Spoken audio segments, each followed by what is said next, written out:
بسم اللہ الرحمن الرحیم۔ آج ہے 18 اگست اور آپ سب حضرات کو معلوم ہے اکٹھی 3 طلاقیں کیسے واقع ہوتی ہیں۔ اس پر میری ڈیبیٹ چل رہی ہے ایک اہل حدیث عالم کے ساتھ، جناب مولانا صدیق رضا صاحب۔ تو میں بار بار مطالبہ کر رہا ہوں بھائی آپ دعویٰ لکھ کے دیں، تو میں نے پھر ان دعویٰ خود ہی اہل حدیث علماء کی 2 بڑی کتابیں تنویر الآفاق اور انوار الاخلاق سے میں نے دعویٰ نکالا۔ اصل میں ان دونوں کا دعویٰ سیم ہی ہے، الگ الگ نہیں ہے۔ تو جو تنویر الآفاق کا دعویٰ ہے وہی انوار الاخلاق کا بھی وہی دعویٰ ہے، تو سیم ہے، کوئی فرق نہیں ہے۔ لیکن انوار الاخلاق کی ترتیب ذرا زیادہ بہتر ہے، بلکہ بہت زیادہ بہتر ہے تنویر الآفاق کی نسبت۔ یعنی مولانا کفایت اللہ ثنابلی صاحب نے جو 3 طلاق پر کتاب لکھی ہے اس کی ترتیب اچھی ہے، تو اس لیے میں نے زیادہ ریفرنسز وہاں کے ڈالے تھے، کیونکہ اس میں ایک ہی جگہ پہ ساری شرطیں ڈیٹیل سے انہوں نے تفصیل سے انہوں نے بیان کی ہیں، لیکن فرق دونوں میں کوئی بھی نہیں ہے۔ تو اس ڈیٹیل کے مطابق میں نے آپ کے سامنے دعویٰ رکھا تھا، اور وہ میں دوبارہ پیج آپ کے ساتھ شیئر کر رہا ہوں۔ اس کے مطابق اہل حدیث علماء کے ہاں پہلی طلاق کے واقع ہونے کی 3 شرطیں ہیں، دوسری اور تیسری طلاق کے واقع ہونے کی 7 شرطیں ہیں۔ وہ پوری ڈیٹیل میں بیان کر چکا ہوں۔ اس کے جواب میں جناب مولانا صدیق رضا صاحب کا کل جو ویڈیو ان کی جو ویڈیو اپلوڈ ہوئی ہے، اس کا خلاصہ یہ ہے کہ انہوں نے ان شرطوں میں سے کچھ شرطوں سے اختلاف کیا ہے۔ اب میں انہی کی زبان میں آپ کو سنا دیتا ہوں۔ آگے آپ دیکھیں کہ طارق مسعود صاحب نے پہلی شرط بیان کی کہ بھئی بیوی حیض اور نفاس کی حالت میں نہ ہو جب طلاق دے۔ جی ٹھیک ہے، میرا اس پر اتفاق ہے۔ یہ انہوں نے مان لیا کہ پہلی شرط قبول ہے، ٹھیک ہے۔ یعنی پہلی شرط اہل حدیث یعنی جناب صدیق رضا صاحب کے ہاں کہ پہلی طلاق کے واقع ہونے کی شرط یہ کہ بیوی حیض و نفاس کی حالت میں نہ ہو۔ آگے چلتے ہیں، جو شرطیں مان لی ہیں وہ میں نے الگ سے لکھ لی ہیں، یعنی نیا دعویٰ تیار کیا ہے جو حافظ مولانا صدیق رضا صاحب کے بیان کے مطابق ہے۔ اب وہ میں نیا دعویٰ بھی آپ کے ساتھ شیئر کر رہا ہوں۔ تو اب پھر میں مولانا صدیق رضا سے مطالبہ کروں گا کہ کیا میں آپ کا دعویٰ یہ سمجھوں کہ یہی دعویٰ ہے، یا اس میں بھی کوئی چینجنگ کروانی ہے تو آپ کروا لیں، کوئی مسئلہ نہیں ہے۔ طارق مسعود صاحب نے دوسری شرط یہ نقل کی کہ جس طور میں پہلی طلاق دے رہا ہے اس سے پہلے والے ایام حیض میں طلاق نہ دی ہو۔ اب یہ بات طارق مسعود صاحب نے انوار الاخلاق کے حوالے سے نقل کی ہے، صفحہ 107 کے حوالے سے دیکھ لیجئے۔ تو یہ جو بات کی گئی ہے، میں نے غلطی سے 129 لکھا ہوا ہے، 107 صحیح ہے، اس کی کریکشن آپ کر لیجئے گا۔ تو عام حالت میں دی گئی طلاق کی شرائط میں سے نہیں لکھا ہوا یہ انوار الاخلاق میں، بلکہ حیض میں دی گئی طلاق کے متعلق یہ بات ہے۔ میں نے جو شرائط نامہ لکھا تھا اس میں کہا تھا کہ اہل حدیث کے ہاں یہ شرط ہے کہ اگر حالت حیض میں طلاق دے دی تو وہ طلاق تو نہیں ہوگی، لیکن اس کے بعد جو پاکی کے ایام میں کوئی بھی طلاق واقع نہیں ہوگی۔ تو محترم کا اس پر اشکال ہے کہ یہ کہاں ہے، تو ایک صفحہ نمبر 107 آپ دیکھ لیں، اور یہ دوسرا صفحہ بھی دیکھ لیں۔ یہ طلاق کے واقع ہونے کی شرطیں بیان کی جا رہی ہیں۔ ان شرطوں میں سے جناب مولانا کفایت اللہ ثنابلی صاحب نے ایک شرط لکھی ہے کہ حالت حیض میں اگر طلاق دے دی تو وہ طلاق تو نہیں ہوگی، لیکن اس کے بعد اب پورے طہر میں بھی جتنی مرضی طلاقیں دے گا وہ بھی نہیں ہوگی۔ لیکن اب ہم اس بحث میں نہیں جاتے، میں اس شرط کو نکال رہا ہوں۔ جو اگلا میں نے طلاق کے شرائط لکھی ہے نا اہل حدیث کے دعوے کے مطابق، اس میں بھی یہ والی شرط میں نے نکال دی ہے کہ چلو یہ والی شرط ہو گئی کینسل، کیونکہ اس میں مولانا نے اشکال ظاہر کیا۔ ہم اشکال کو یہ سمجھ لیتے ہیں گویا یہ شرط نہیں مان رہے، چلو بھائی یہ شرط میں نے نکال دی۔ طارق مسعود صاحب نے تیسری شرط بیان کی کہ پاکی کے ان ایام میں طلاق دی جائے جن میں ہم بستری نہ کی ہو۔ یہ طارق مسعود صاحب نے شرط بیان کی، اس سے مجھے اتفاق ہے۔ الحمدللہ، تو اس سے بھی اتفاق کر لیا دوسری شرط سے کہ پاکی کے ان ایام میں طلاق دی جائے جن میں ہم بستری نہ کی ہو، یہ بھی اتفاق والی شرط ہو گئی۔ آگے چلتے ہیں جی۔ پھر طارق مسعود صاحب نے دوسری طلاق واقع ہونے کی 7 شرطیں لکھی ہیں۔ پہلی شرط، پہلی طلاق اگر 3 شرطوں کے ساتھ واقع ہو چکی ہے جس کا اوپر ذکر ہوا ہے تو اس پہلی طلاق سے رجوع کر لیا ہو۔ جی دوسری طلاق کے لیے پہلے سے رجوع کیا جائے گا، جس میں پہلے میں بیان کر چکا ہوں کہ قرآن مجید کی آیت ہے کہ فَإِمْسَاكٌ بِمَعْرُوفٍ أَوْ تَسْرِيحٌ بِإِحْسَانٍ، کہ اچھے طریقے سے رکھیں، یہ رکھنا رجوع ہے۔ پھر یہ شرط بھی انہوں نے الحمدللہ تسلیم کی ہے کہ دوسری طلاق کو واقع کرنے کے لیے ضروری ہے کہ پہلی طلاق سے رجوع کیا ہو۔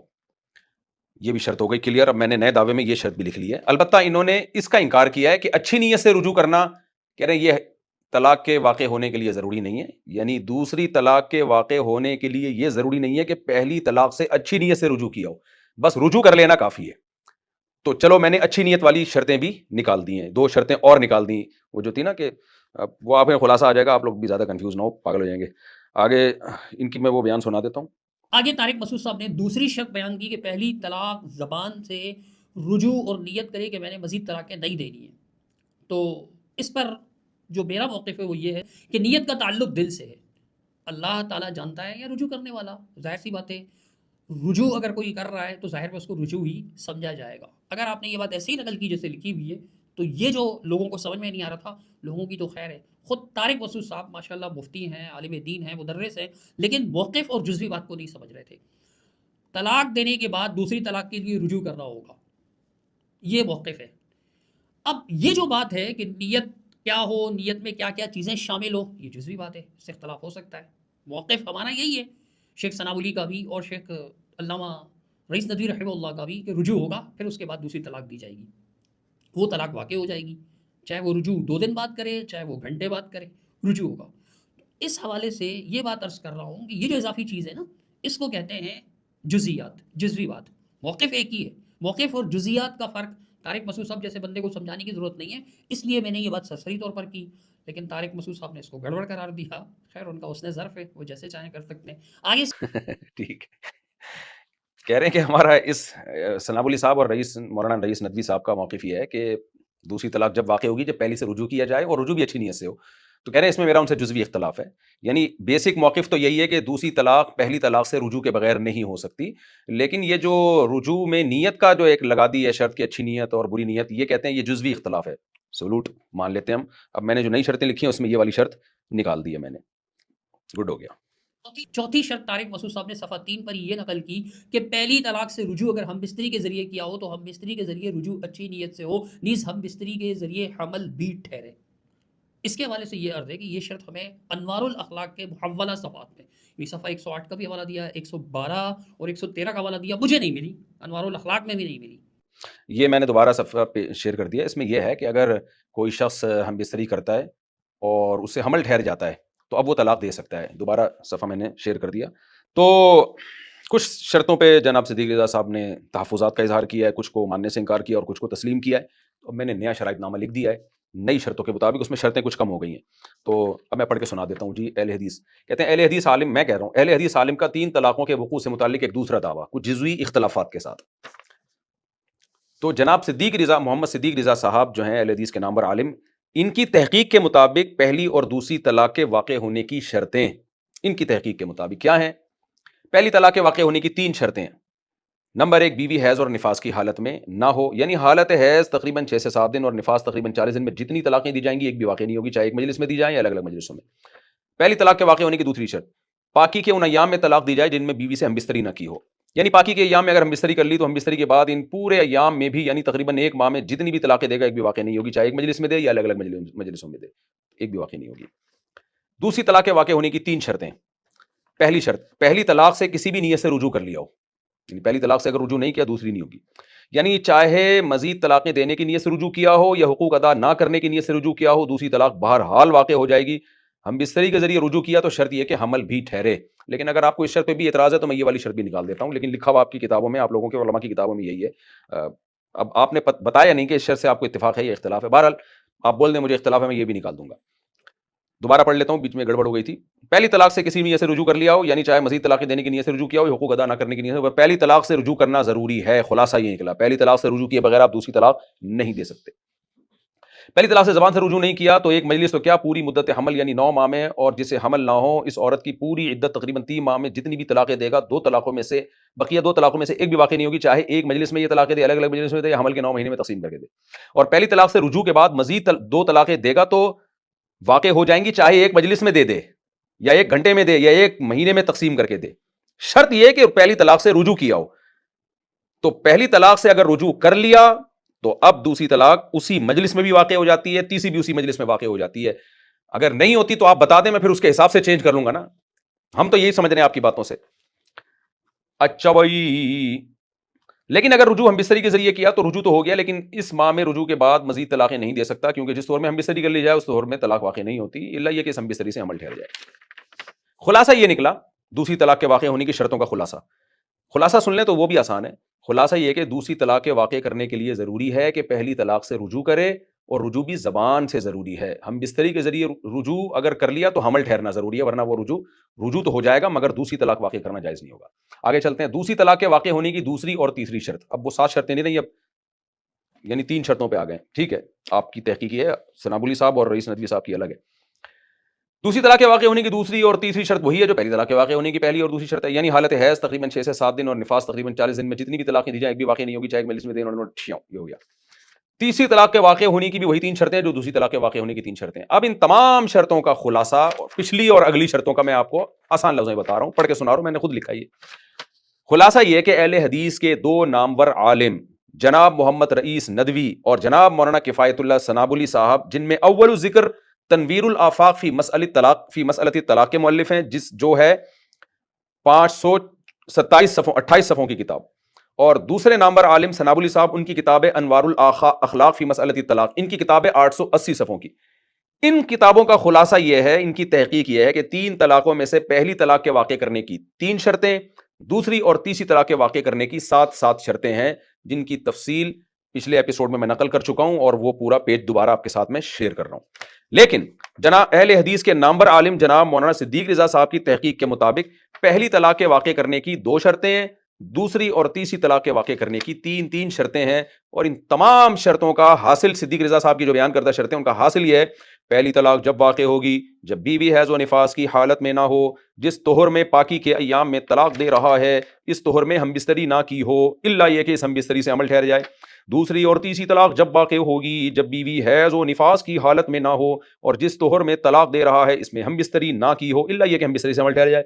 نیز دوسری طلاق کے لیے پہلی طلاق سے اور تیسری طلاق کے لیے دوسری طلاق سے زبان سے رجوع کر لیا ہو۔ ان شرائط کے ساتھ رجوع کرتے ہوئے دوسری اور تیسری طلاق دے گا تو دوسری اور تیسری طلاق بھی واقع ہو جائے گی، چاہے ایک مجلس میں یہ تینوں طلاقیں دے، یا 3 گھنٹوں میں یہ تینوں طلاقیں دے، یا 3 مہینوں میں تقسیم کر کے یہ تینوں طلاقیں دے۔ تو پتہ چلا اہل حدیث کے یہاں ایک مجلس کی 3 طلاقیں بھی 3 ہو جاتی ہیں، بشرطے کہ پہلی اور دوسری سے رجوع کرے، اور نہیں ہوتی تو 3 مہینوں کی بھی نہیں ہوتی، بشرطے کہ اگر پہلی اور دوسری سے رجوع نہیں کرتا ہو۔ یہ جناب شرائط کا خلاصہ ہے، آپ کے ساتھ میں نے شیئر کر دیا۔ آپ صدیق رضا صاحب کو اس میں بھی اگر کوئی شرط اچھی نہیں لگ رہی تو بس بول دیں یہ والی مجھے بالکل پسند نہیں آئی ہے، تو میں وہ نکال دوں گا۔ جو آپ کی پسند کی شرطیں ہوں گی وہ میں ڈال دوں گا اس میں، جس کو آپ لائک کرتے ہیں تو اسی پہ ہماری ڈیبیٹ ہوگی۔ سبحان اللہ۔ اچھا، اب کچھ محبت کی باتیں، جو محبت کی باتیں تو ضروری ہے نا، آپ کو پتہ ہے کہ جناب کیا فرما رہے ہیں۔ ذرا غور سے توجہ سے سنیے گا کہ حضرت نے کیا ارشاد فرمایا تھا۔ تو سب سے پہلی بات یہ ہے کہ میں اپنا دعویٰ بتا دیتا ہوں، آپ نے اپنا دعویٰ بتانا ہے، اسی دعوے کے گرد ہماری بحث گھومے گی۔ جی ہاں، حضرت نے یہ ارشاد فرمایا تھا طارق مسعود صاحب نے کہ ہماری بحث اس دعوے کے گرد گھومے گی، ہماری بحث اس دعویٰ کے گرد گھومے گی۔ لیکن جب جواب میں نے جواب دعویٰ ریکارڈ کروایا، جو کہ یہ تھا، اگر کوئی شخص اپنی بیوی کو اکٹھے 3 طلاقیں دیتا ہے، یہ کہتے ہوئے کہ تجھے طلاق ہے، طلاق ہے، طلاق ہے، یا تجھے 3 طلاق ہے، تو ایک ہی طلاق واقع ہوتی ہے۔ یہ میرا جواب دعویٰ ہے۔ اب ہونا تو یہ چاہیے تھا کہ اسی دعوے کے گرد بحث گھومتی، لیکن طارق مسعود صاحب نے دنیا گھمانا شروع کر دی۔ فرما رہے ہیں کہ اس دعوے کے گرد ہماری بحث گھومنی چاہیے تھی۔ طارق مسعود صاحب نے اس دعوے کے گرد بحث گھمانے کے بجائے دنیا کو گھمانا شروع کر دیا ہے۔ صدیق رضا صاحب، آپ نے اسی دعوے کے گرد ہم ابھی بھی گھوم رہے ہیں، اس کے دائیں بائیں نہیں جا رہے۔ آپ نے جب یہ کہا نا کہ ایک مجلس کی 3 طلاقیں ایک ہوتی ہیں، تو اس سے لگے گا نا کہ پھر الگ الگ مجلسوں کی ایک نہیں ہوتی۔ تو اگر الگ الگ مجلسوں کی بھی آپ کی نظر میں ایک ہی ہوتی ہیں، تو ایک مجلس کی بھی ایک ہی ہوتی ہے، تو پھر یہ کہنے کی کیا ضرورت ہے؟ اس کے میں آپ کو اور آسان ایک لطیفے سے سمجھاتا ہوں۔ دیکھو، مجھے تو آپ نے بھی کہا کہ لطیفوں والا مولانا ہوں، تو پھر تو لطیفہ تو بنتا ہے نا۔ ایک آدمی جو تھا نا، اس کے پاس ایک بندہ آیا پوچھنے کے لیے، اس کے پاس 2 بکرے تھے، ایک وائٹ کلر کا، ایک بلیک کلر کا۔ اس آدمی نے پوچھا کہ یار تم یہ وائٹ کلر کے ان بکروں کو کیا کھلاتے ہو؟ تو جو بکروں کا مالک تھا اس نے کہا وائٹ بکرے کی بات کر رہا ہوں یا بلیک بکرے کی؟ اس نے کہا وائٹ کی بات کر رہا ہوں۔ تو کہا وائٹ کو میں لوسن کھلاتا ہوں۔ پوچھنے والے نے کہا اور بلیک کو؟ کہتے بلیک کو بھی لوسن کھلاتا ہوں۔ پوچھنے والے نے کہا یار جب دونوں کو ایک ہی چیز کھلا رہے ہو تو یہ فرق کیوں کر رہے ہو کہ وائٹ کو یہ کھلا رہا ہوں اور بلیک کو یہ کھلا رہا ہوں؟ کیونکہ جب تم نے کہا کہ وائٹ کو یہ کھلا رہا ہوں تو میں سمجھا بلیک کو کچھ اور کھلاتے ہوگے۔ اچھا چلو یہ بتاؤ کہ ان بکروں کو نہلاتے ہو؟ کہہ رہے وائٹ والے کو یا بلیک والے کو؟ اچھا بتا دو وائٹ والے کو۔ کہتے ہاں نہلاتا ہوں۔ اور بلیک کو؟ اس کو بھی نہلاتا ہوں۔ اینکر سر پکڑ کے بیٹھ گیا کہ یار جب تم نے یہ کہا تھا کہ وائٹ والے کو نہلاتا ہوں تو میں یہ سمجھا کہ بلیک والے کو نہیں نہلاتے، اگر اس کو بھی نہلاتے تھے تو پھر یہ فرق کرنے کی کیا ضرورت ہے کہ وائٹ والا اور بلیک والا؟ عجیب آدمی ہو۔ اچھا چلو یہ بتاؤ کہ ان کو باہر گھمانے پھرانے کے لیے نکلتے ہو؟ بکروں کے مالک نے کہا کہ وائٹ والے کی بات کر رہے ہو یا بلیک والے کی؟ اس نے کہا وائٹ والے کی بتا دو۔ ہاں گھمانے لے کے جاتا ہوں۔ اور بلیک والے کو؟ ہاں اس کو بھی لے کے جاتا ہوں۔ سر پکڑ کے بیٹھ گیا، یار جب تو بلیک والے کو بھی گھمانے لے کے جاتا ہے تو یہ فرق کرنے کی تجھے کیا ضرورت ہے کہ وائٹ والے کو گھماتا ہوں بلیک والے کو، یعنی پھر یہ کہنے کی کیا ضرورت تھی وائٹ والے کو گھماتا ہوں؟ اس سے تو یہ لگ رہا ہے بلیک والے کو نہیں گھماتا۔ جب اس کا زیادہ دماغ خراب ہوا نا تو پھر آخر میں کہتا ہے کہ تو یہ الگ الگ فرق کر کیوں رہا ہے، وائٹ والا اور بلیک والا، اور اس کو یہ کھلاتا ہوں تو اس کو یہ، جب دونوں کے ساتھ سیم معاملہ ہے تو پھر یہ فرق کر کیوں رہا ہے؟ تو بکروں کا مالک کہتا ہے اس لیے کہ وائٹ والا میرا ہے اور بلیک والا کہ وہ بھی میرا ہے۔ تو ایسے موقع پہ کیا بنتا ہے؟ مجھے مارو مجھے مارو. صدیق رضا صاحب آپ کی جو ابھی آخری ویڈیو آئی ہے نا کل 17 اگست کو، اس کے نیچے کچھ لوگوں نے یہ کمنٹس لکھے ہوئے ہیں، میں آپ کے ساتھ شیئر بھی کر رہا ہوں. اس میں ایک صاحب کہہ رہے ہیں مجھے مارو مجھے مارو.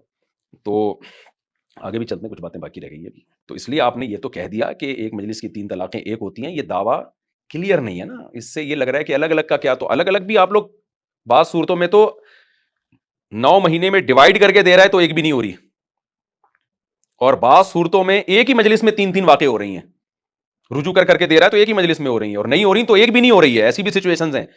تو اس لیے یہ مزہ والا دعویٰ نہیں ہے نا جو میں، اس لیے میں لکھ کے لے آیا ہوں، میں نے شیئر کر دیا. اب آپ اس میں جو شرط نکالنی ہے نکال دیں آپ، مجھے کوئی اعتراض نہیں ہے. جو شرط نکالنی ہو ہم اس پہ ڈیبیٹ کر لیں گے.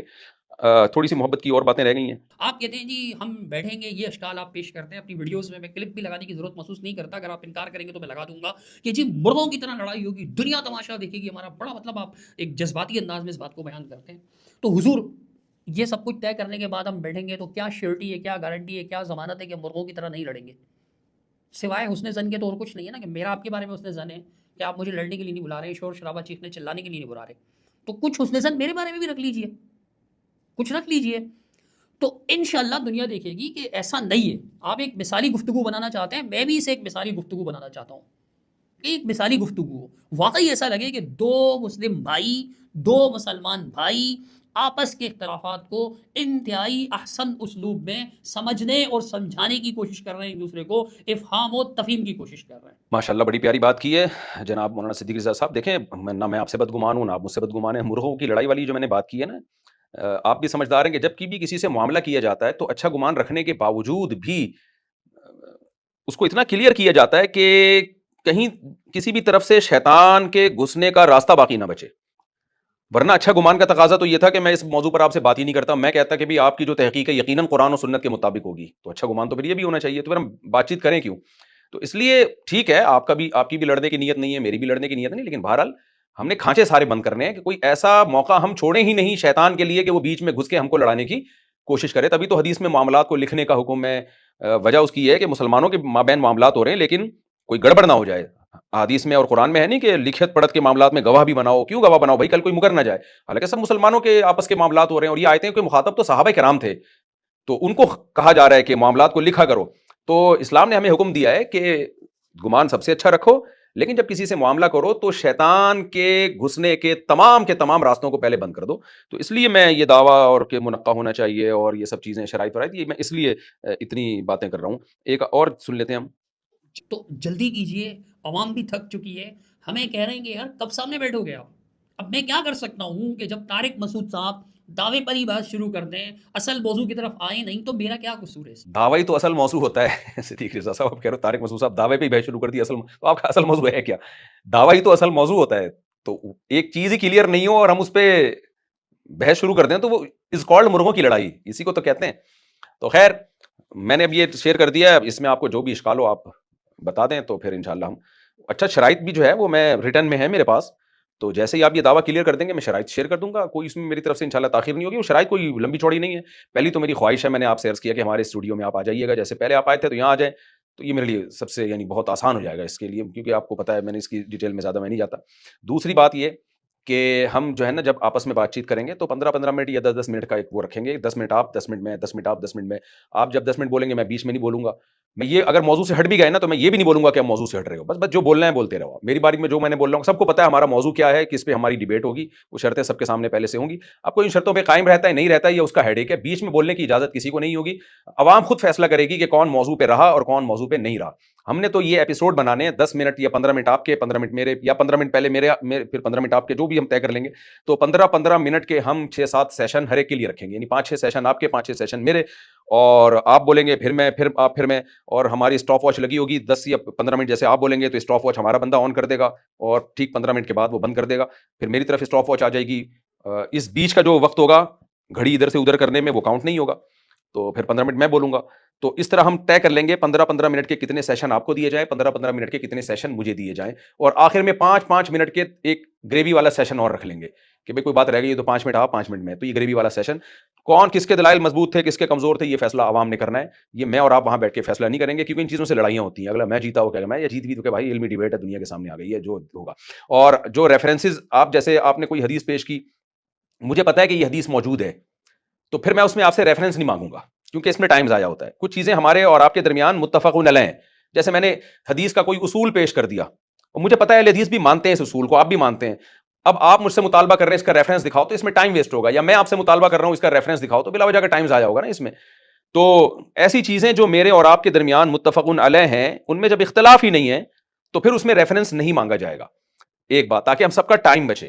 دوسری بات یہ کہ ریفرنس جو ہے یا تو کتاب سے دکھایا جائے گا، انٹرنیٹ کا، مکتبہ شاملہ کا، مکتبہ تراث کا، یا کسی کی کتاب ہے. جیسے ثنابلی صاحب کی کتاب میرے پاس انٹرنیٹ پہ موجود ہے، تو کوئی کسی بھی کتاب کا حوالہ دینا ہو تو انٹرنیٹ کا حوالہ بھی چلے گا، فزیکل کتاب کا حوالہ بھی چلے گا. لیکن سامنے والا حوالہ مانگے گا تو دوسرا حوالہ دینے کا پابند ہوگا. اگر وہ حوالہ نہیں مانگتا تو یہ پابند نہیں ہے. بعض اوقات شک ہوتا ہے پتہ نہیں یہ حدیث کتاب میں ہے بھی یا نہیں ہے، تو پھر آپ ریفرنس دیں گے. اگر مجھے لگے گا کہ یہ واقعی حدیث ہے تو میں ریفرنس مانگ کے نہ آپ کا ٹائم ضائع کروں گا، نہ آپ میرا ٹائم ضائع کریں گے. تو یعنی ہم نے اس ڈیبیٹ کو کارآمد بنانا ہے نا. تو یہ سب چیزیں میں ریٹن میں لکھ کے رکھ دوں گا تاکہ بالکل ایک ایک چیز کلیئر ہو. تو اور ریفرنسز کے جو ٹائم ہوگا وہ اس 10 منٹ سے ہٹ کر ہوگا. مثال کے طور پر آپ نے 10 منٹ کوئی بات کی، اب مجھے لگا کہ یار انہوں نے جو حدیث کو ضعیف قرار دینے کے لیے دلیل دی ہے فلاں کتاب کی، تو پتہ نہیں اس کتاب میں ہے بھی یا نہیں ہے. تو میں بیچ میں نہیں بولوں گا، آپ کے 10 منٹ کمپلیٹ ہوں گے، اس کے بعد ٹائم روکا جائے گا. پھر میں کہوں گا بھائی آپ نے جو یہ بتایا ہے ذرا اس کا ریفرنس مجھے نیٹ پہ، مکتبہ شاملہ میں یا مکتبہ تراث میں یا فزیکلی کسی کتاب میں دکھا دیں. تو وہ ٹائم آپ کو دیا جائے گا، وہ ان 10 منٹ سے ہٹ کر ہوگا. نہ وہ میرے 10 منٹ میں کاؤنٹ ہوگا، نہ آپ کے 10 منٹ میں کاؤنٹ ہوگا. اور پھر آپ دکھا دیں گے. اسی طرح آپ مجھ سے مطالبہ کریں گے تو وہ 10 منٹ سے ہٹ کر ہوگا، میں وہ دکھا کے مطمئن کر دوں گا ہاں بھائی ہے. تو یہ میں اس لیے کہہ رہا ہوں کہ اس میں بعض دفعہ فریقین میں سے کوئی بھی شرارت کر سکتا ہے. یہ شرارت میں بھی کر سکتا ہوں، شیطان میرے ساتھ بھی لگا ہوا ہے کہ آپ کے سارے 10 منٹ نہ میں حوالے میں نہ برباد کر دوں.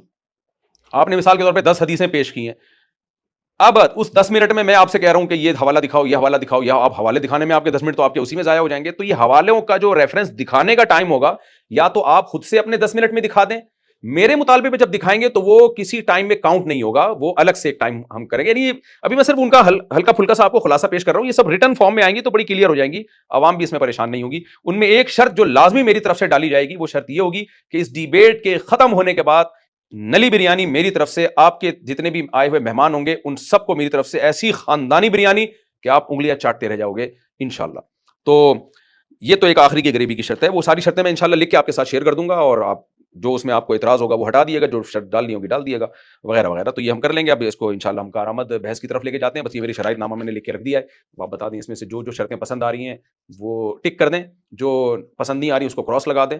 تو میں پھر نئی شرطیں تیار کر کے آپ کے سامنے رکھ دوں گا. اور آپ بار بار کہتے ہیں میں آپ کی شرطوں کا پابند تو نہیں ہوں، تو میں اپنی شرطوں کا آپ کو پابندی بنا رہا. آپ پھر وہ اپنے حساب سے بتا دیے گا، جس کو آپ قبول کریں گے ہم اس پہ بات چیت کریں گے. اللہ ہم سب کو عمل کی توفیق عطا فرمائے. بڑی نوازش.